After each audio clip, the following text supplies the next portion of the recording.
والله مش عارف كيف نبدأ. أعزائي المشاهدين، السلام عليكم ورحمة الله. على بالي بلي طولت عليكم هذه المرة وطولت بزاف، وهذه المرة غيابي كان ظروف شخصية وأيضا ظروف بسبب الدراسة. يعني كانت عندي واحد الأمور كان لازم نسويها، فيجعل ربي يغفر لي الكذب اللي راني نكذب فيه. وطبعا كما ترون استوديو جديد وموسم جديد، قناة جديدة وديكور جديد وأنا جديد. ولكن كما يقول المثل، أن تأتي متأخرا خيرا لك من أن لا تأتي أبدا. وصدقوني هذه الجملة غادي عندكم وما تسمعوها في الأيام القادمة. لكن نأكد لكم هذه المرة والله غيابي ما غاديش يكون أطول مما كان. والله قعدت نفكر مع نفسي وقلت كيفاش نقدر نبدأ البرنامج، واش هي المناسبة اللي نقدر نبدأ بها البرنامج. وما كانش حاجة أفضل من مهرجان كأس إفريقيا. طبعا كما راكم تشوفوا كأس إفريقيا قد عادت، والكثير منكم غادي يقول لماذا سميته بالمهرجان؟ راني جايك في التفاصيل وغادي نفهمك على سميته بالمهرجان. ففي ظل البطولات الأوروبية من كأس السوبر والدوري الإنجليزي والدوري الإسباني، لا يوجد ما يعلى على كأس إفريقيا. طبعا غادي نتكلموا على المنتخبات الإفريقية بشكل عام والمنتخبات العربية بشكل خاص، وخاصة المنتخب الجزائري. فقبل لا نبدأ الحلقة ما تنساش عزيزي المشاهد، ما تنساش تعمل لايك وسبسكرايب، فعل جرس التنبيهات باش يوصلكم كل جديد. تابعونا على كل المواقع. وهيا خلونا ندخلوا في الحلقة.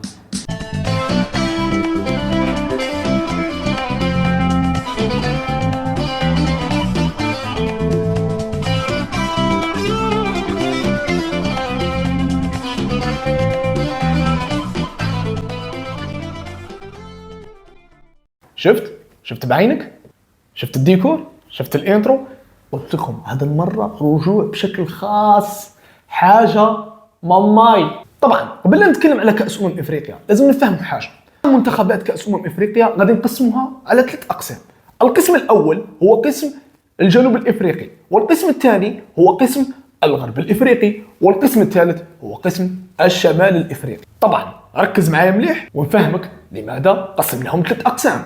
قسم الجنوب الإفريقي هو القسم الأضعف في إفريقيا، يعني هو من المنتخبات التي لم تحقق البطولة تقريبا قليل. ربما هنالك منتخبين من اللي متفكرهم، وهم كل من جنوب إفريقيا اللي حققتها مرة في التسعينات، وأيضا الكونغو الديمقراطية اللي محققتها مرتين. طبعا لا يوجد من حقق كأس إفريقيا غير هذين المنتخبين، هذا حسب ما راني متذكر. وطبعا لما نتكلموا على القسم الجنوب الإفريقي فنتكلم على منتخبات تصنع لك شوية فارق، يعني منتخبات تحطم لك واحد من الكبار وتخرج لك منتخبات في الادوار الاقصائيه، لكن هي من المنتخبات التي لا تحقق كاس افريقيا.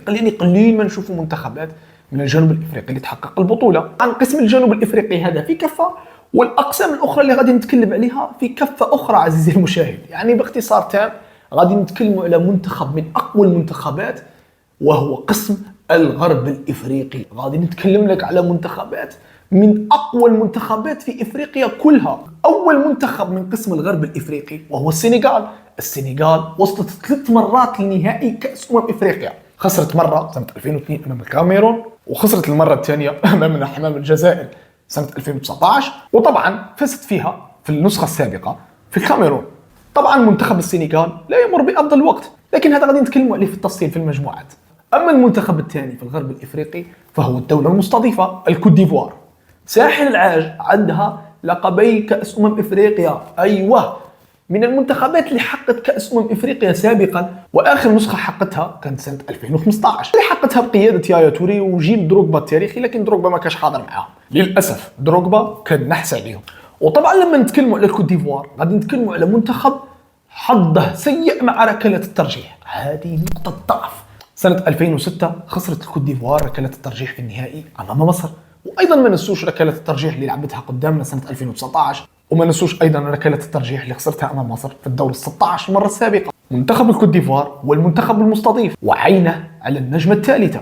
اما بالنسبه للمنتخب الثالث فهو منتخب نيجيريا. منتخب نيجيريا عزيزي المشاهد عنده 3 كأس افريقيا، واخر نسخه حققها كانت سنه 2013 في جنوب افريقيا. يعني ذاك الجيل انتهى تقريبا، والمنتخب حالي عنده ترسانة من اللاعبين الذين لا يتم قهرهم أبدا. يعني باختصار عزيزي المشاهد، نيجيريا تمتلك نجوم عالميين من عالم آخر، لكن الله أعلم أي أداء قد يقدموه في هذه النسخة. ومن منتخب نيجيريا نذهب على طول لبرازيل إفريقيا، وهي البلاك ستارز غانا. منتخب غانا حقق لقب كأس أفريقيا 4 مرات، وأكثر منتخب وصل للنهائي وخسر فيه هذا هو يوفنتوس كأس أفريقيا. لكن هما أيضا هم يمروا بمرحلة انتقالية وعندهم لاعبين جدد لأول مرة غادي يشاركوا في كأس أفريقيا، لاعبين بقيادة قدوس ونيك ويليامز. فمنتخب غانا دائما لما يدخل لكأس أفريقيا يدخل كمرشح. أما بالنسبة للمنتخب الأخير في غرب إفريقيا فهو المنتخب صاحب أعلى تتويجات في الغرب الإفريقي كله، المنتخب الذي يدخل دائما كأس إفريقيا كمرشح أول بعد المنتخب اللي غادي نتكلموا عليه طبعا، وهو المنتخب الكاميرون، الأسود الغير مروضة. عزيزي المشاهد، غادي نتكلموا على واحد من أقوى منتخبات كأس إفريقيا، والمنتخب الذي يملك 5 كأس إفريقيا.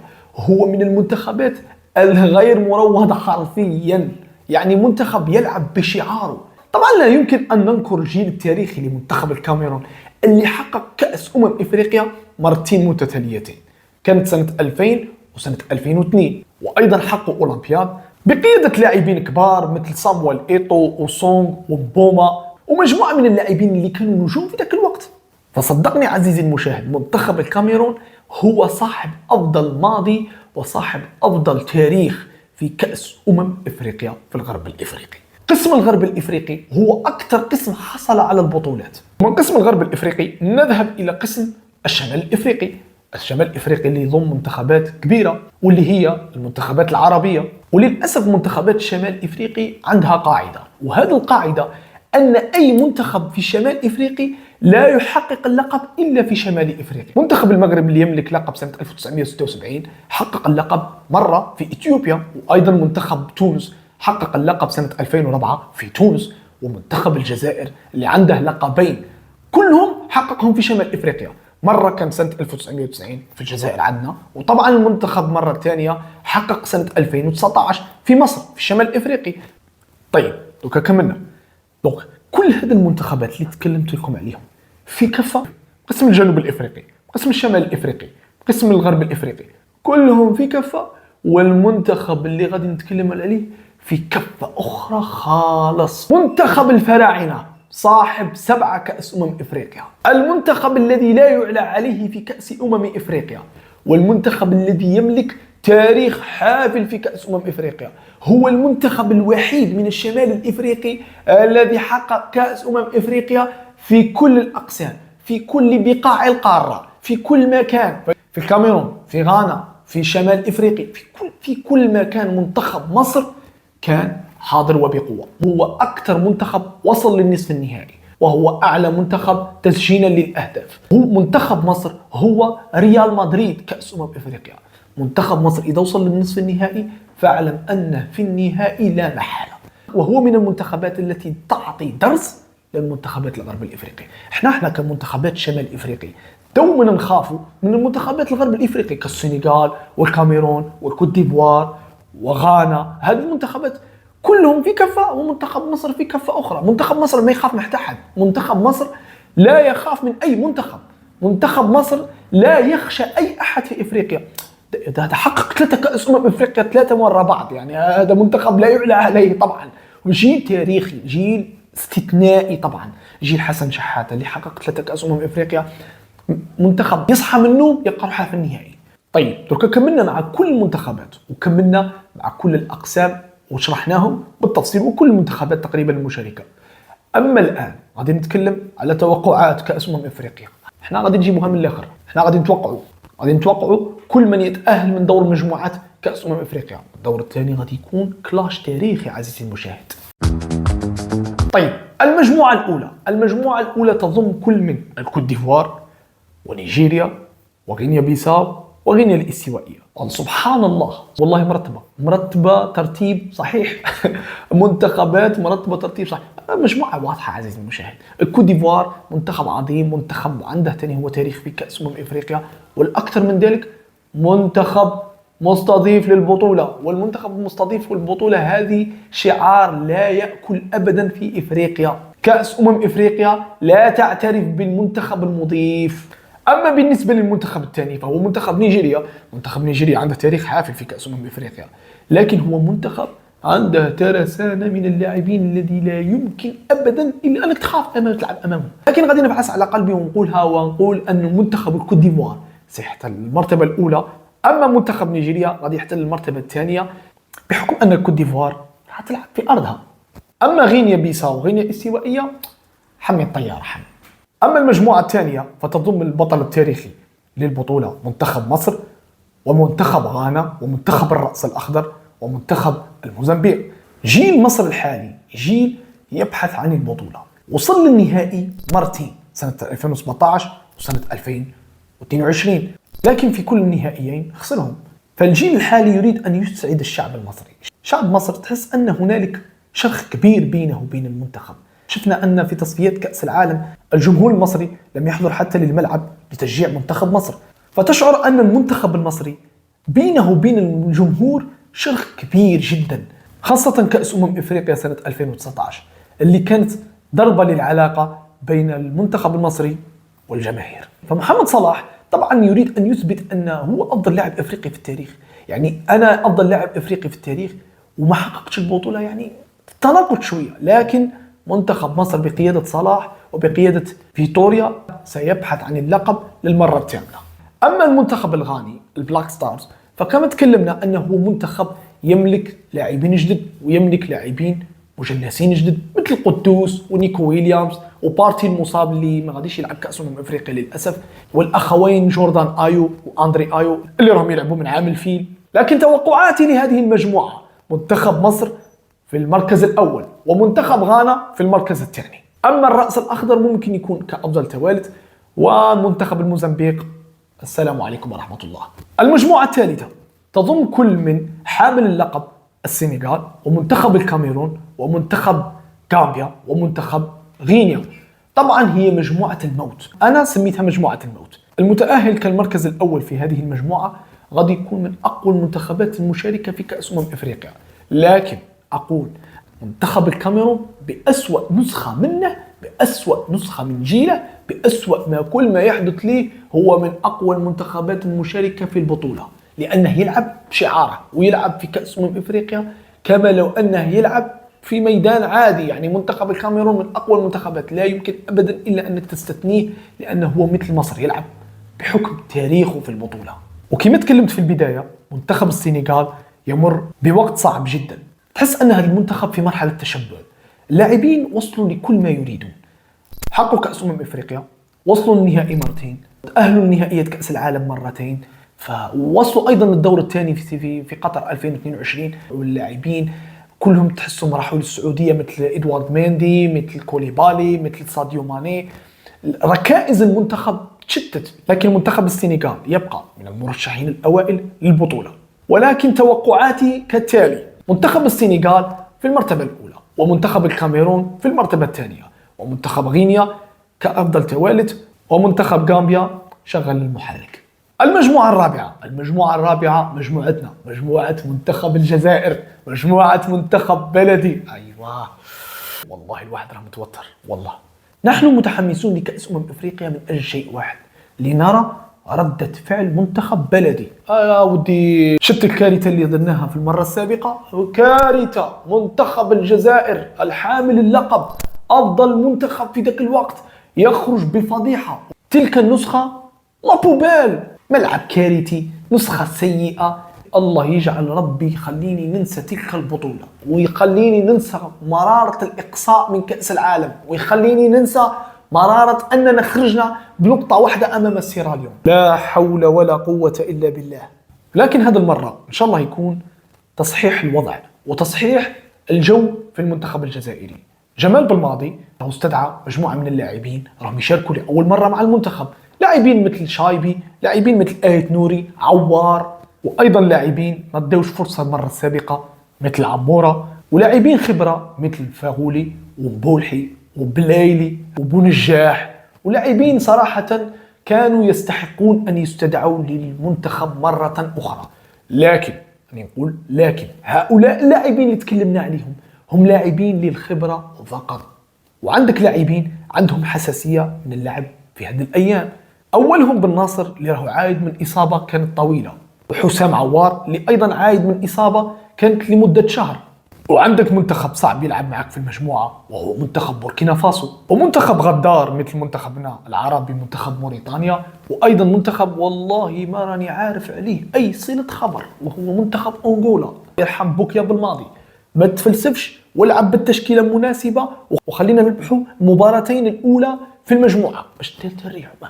واحد ماش طايق على ضيق القلب، واحد ما راش قادر على اننا نقعدوا نتفلسفوا ونلعبوا امام انغولا بالتشكيله الفلانيه. العب بالتشكيله الاساسيه، اربح ب5 اربح ب6. واحد راح حاب المركز الاول في هذه المجموعه، لا غير ماناش قادرين نتلاقوا مع المنتخبات الكبيره في افريقيا. منتخب بوركينا فاسو غادي يكون هو الحصان الاسود في هذه المجموعه، وشد على كلامي. أما المتأهلين من هذه المجموعة فأقول أن المنتخب الجزائري في المرتبة الأولى، والمنتخب بوركينابي في المرتبة الثانية، ومنتخب موريتانيا ممكن إن شاء الله يا ربي كأفضل توالد. المجموعة الخامسة هي مجموعة التوأم المتلاصق، توأم المتلاصق، مجموعة تونس ومالي، ومعاهم جنوب إفريقيا وناميبيا. لكن أنا ما فهمتش هاد اللاعب المنتخبين هادو دائما يلعبوا مع بعض ولا كيف؟ ما دائما مالي وتونس، مالي وتونس في الادوار الاقصائيه، مالي وتونس في دور المجموعات، مالي وتونس في تصفيه كاس العالم، مالي وتونس. واش كاين؟ باغي نعاودوا نفس الحبكه ولا كيف؟ المشكل مش في المنتخب التونسي، المشكل راهو في المنتخبات اللي راها تلعب مع تونس. معك منتخب مالي اللي راه باني منتخب كله من يلعب في اوروبا، والمنتخب الثاني هو منتخب جنوب افريقيا. منتخب جنوب إفريقيا منتخب صعب جدا، لأن قوامه كلها من فريق صن داونز، وهذا فريق صن داونز هذا هو عقدة على الأهلي المصري وعقدة على كل أندية الشمال الإفريقي. وتوقعاتي هي كالتالي: منتخب تونس في المرتبة الأولى، منتخب مالي في المرتبة الثانية، ومنتخب جنوب إفريقيا في المرتبة الثالثة. أما المجموعة الأخيرة وهي المجموعة السادسة، مجموعة منتخب المغرب، فتضم كل من المنتخب المغربي الشقيق، ومنتخب الكونغو الديمقراطية، ومنتخب زامبيا، ومنتخب تنزانيا. طبعا المنتخب المغربي الكل يعرف أن هذا المنتخب يبحث عن شيء واحد، المنتخب لا يبحث عن صدارة هذه المجموعة، ولا يبحث عن الدور الثاني، ولا يبحث عن النصف النهائي. المنتخب المغربي يبحث عن البطولة. المنتخب المغربي هو المرشح رقم 1 لحصد كأس إفريقيا هذا المرة. رابع كأس العالم يا محمد، رابح البرازيل. وحينما تم سؤال وليد الركراكي بعد التأهل لنصف نهائي كأس العالم هل أنهم أفضل منتخب في تاريخ إفريقيا، كانت إجابته واضحة، قال: لا نستطيع أن نكون أفضل منتخب في تاريخ إفريقيا ونحن لم نتربع على عرشها ونأخذ البطولة. طبعا إجابة واضحة وسليمة جدا. المنتخب هذا إذا كان حاب يفرض نفسه أنه أفضل منتخب في تاريخ إفريقيا لازم يحقق البطولة، لازم يؤمن بحظوظه أنه يحقق البطولة. ومنتخب المغرب عنده عبارة فقط وهي all or nothing، الآن أو لا شيء. وبالتالي لازم 9 نقاط. المنتخب المغربي في المرتبة الأولى. المنتخب الثاني اللي ممكن يتأهل مع المنتخب المغربي هو المنتخب الكونغو الديمقراطية. الكونغو الديمقراطية أما منتخب زامبيا وتنزانيا أعتقد أنها منتخبات، لكن أعتقد أن منتخب زامبيا قد يتأهل كأفضل ثالث.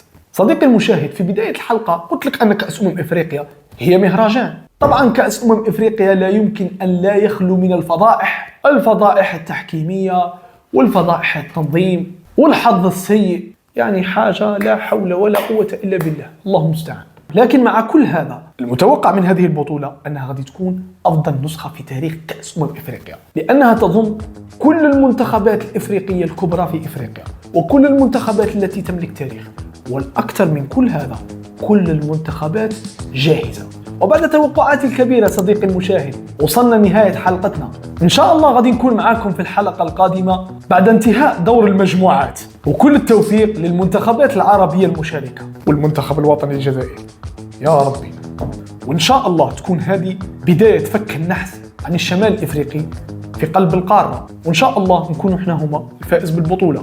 فنتمنى لكم بطولة كأس إفريقيا سعيدة ودور مجموعات إن شاء الله ممتع. وما تنسوش تعملوا اللايك والسبسكرايب، فعل جرس التنبيهات بيوصلكم كل جديد. تابعوني على كل مواقع التواصل الاجتماعي، ونتلاقوا إن شاء الله في الحلقة القادمة بعد انتهاء دور المجموعات. طيب، السلام عليكم.